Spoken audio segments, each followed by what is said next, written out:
शर्राफ नकुल सिंह अभी दुकान बंद ही कर रहा था कि एक अधेड़ उम्र का व्यक्ति आकर बोला, एक सोने की अंगूठी चाहिए। कृपया देखिए, यह अत्यंत जरूरी है। नकुल सिंह ने काठ के एक नक्काशीदार छोटे संदूक का जर्मनी अक्षरों वाला ताला खोलकर उसमें से नीली चमकते नग वाली अंगूठी निकालकर कहा, सोने की अंगूठी सिर्फ यही है, बाकी ये है जो कच्चे सोने की है।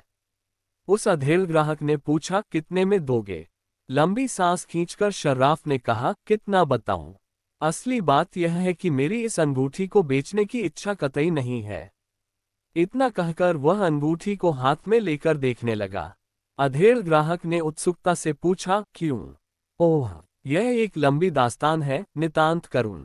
शर्राफ ने लालटेन जलाते हुए कहा, छोड़िए उस वारदात को।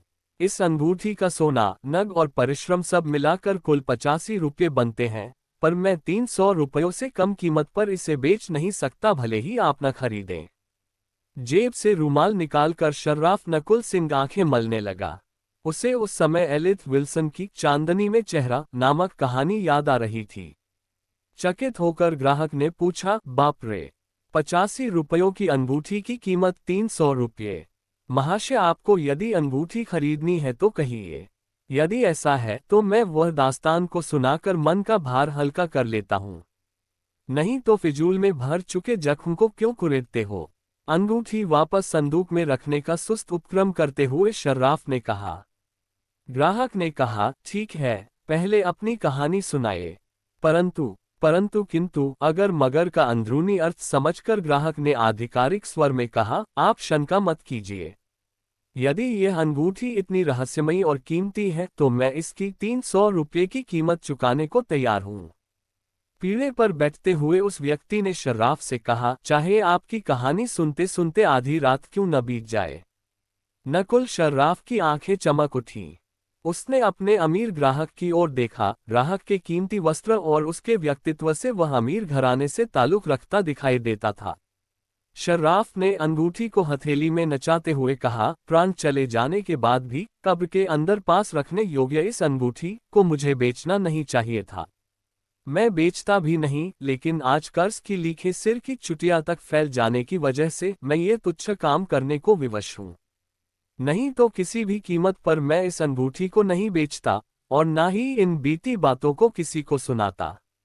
रुमाल से आंखें मलते हुए शर्राफ बोला, हाँ तो सुनिए। अधेड़ दाहिनी कोहनी घुटने पर टिकाकर हथेली से ठुड्डी थामकर अंगूठी की कहानी सुनाने लगा। बाजार के एक निर्जन चौक में आंखें घुमाते हुए शर्राफ नकुल सिंह ने कहानी शुरू की। काफी साल पहले इस दुकान पर पिताजी बैठते थे। मैं उनकी इकलौती संतान हूँ। उस वक्त मैं यही कोई 15 साल का था, 9वीं कक्षा का विद्यार्थी।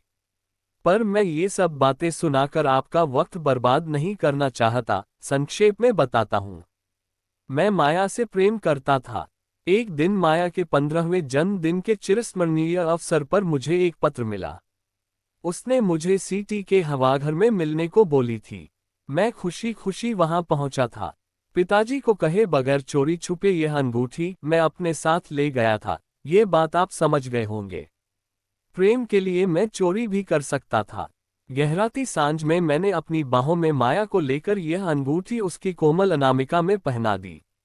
इतना कहकर नकुल सिंह थोड़ा हिला, फिर बोला, ये याद मुझे आज भी रोमांचित कर देती है।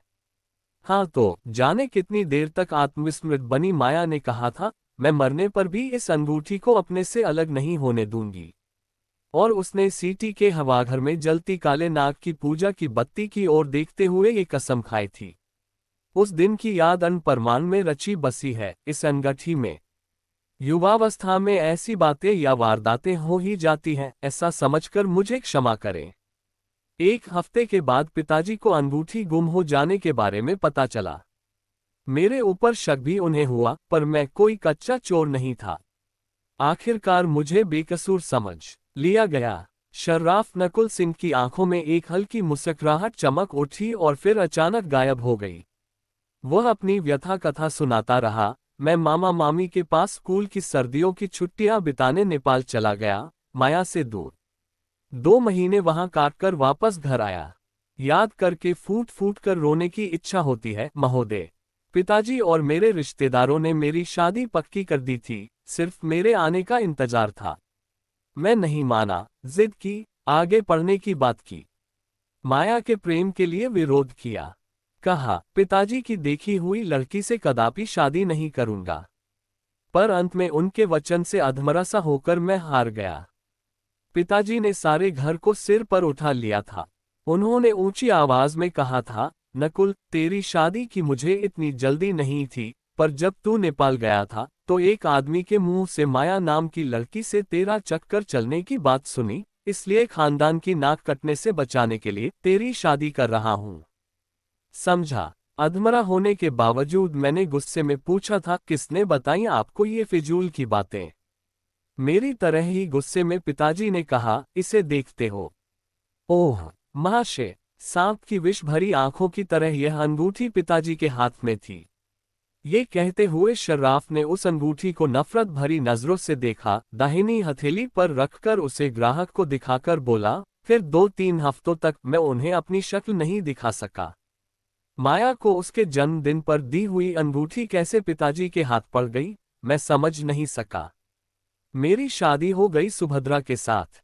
शादी होने के बाद मुझे मेरी प्राण प्यारी माया को मुझसे जबरदस्ती अलग करने वाले दुर्भाग्य बने मेरे पिताजी अब भाग्यदेव की तरह मुझे चाहने लगे। सुभद्रा के व्यवहार से तो अब माया स्वप्न सुंदरी बनकर रह गई, पर यह अंगूठी हकीकत बनकर उसकी अंगुली में पड़ गई, क्योंकि पिताजी ने यह अब सुभद्रा को दे दी थी।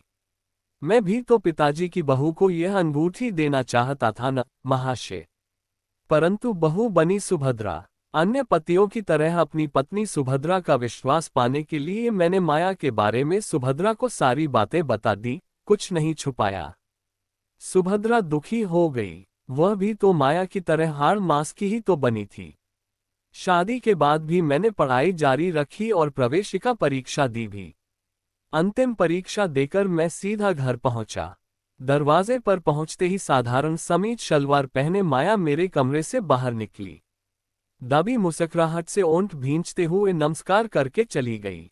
मुझे उसके नमस्कार का उत्तर देना तो दूर रहा, हैरान होने का मौका भी नहीं मिला। बाद में एक दिन सुभद्रा ने मुझे बताया कि पिताजी किशनगंज गए हैं। मौका देखकर उसने माया को जबरदस्ती बुलाया था। मैंने सुभद्रा की अंगुलियों की ओर देखा, वहां अंगूठी नहीं थी। प्यार उमड़ आया, अंतर्हृदय में छुपा प्रेम द्रवित हो उठा। लालटेन की बत्ती को ऊपर करते शर्राफ नकुल सिंह ने कहानी को आगे बढ़ाया। मेरी शादी को अभी 2 साल भी नहीं हुए थे कि पिताजी चल बसे।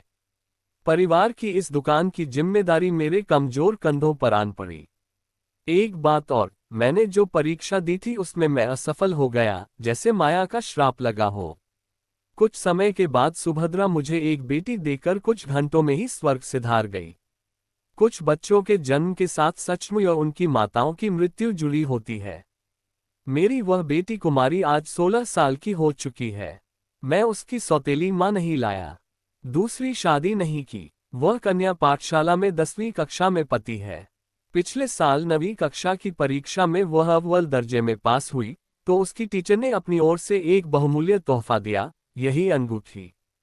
माया टीचर है और अविवाहित है।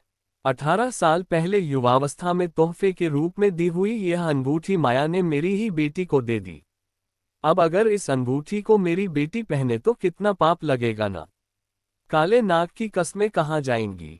मैंने बेटी को कोई दूसरी अंगूठी बनाकर देने और इस अंगूठी को बेच देने का फैसला किया है। वैसे ये बेचने लायक चीज नहीं है, लाख रुपये मिलने पर भी, परंतु दुकान की हालत बिगड़ती चले जाने की वजह से इसे बेचने को मजबूर हूं। यह माया के पास फिर से पहुंच जाती तो अच्छा होता। बस कहानी इतनी ही है, शुक्रिया। कहानी के खत्म होते ही ग्राहक ने 400 रुपये देकर वो अंगूठी खरीदी और बाजार की ओर चल दिया। उसके काफी दूर पहुंचने पर शर्राफ नकुल सिंह हंसा और बोला, मन गदंत कहानी पर यकीन करने वाला कैसा पटमूर्ख निकला। दोस्तों, हमें मालूम है कि कहानी पसंद आने पर आप लाइक और सब्सक्राइब जरूर करेंगे। अतः कहानी राज के तरफ से कहानी को पूरी पढ़ने के लिए आपको बहुत बहुत धन्यवाद। हम फिर मिलेंगे एक नई कहानी के साथ, तब तक के लिए फिर से एक बार धन्यवाद।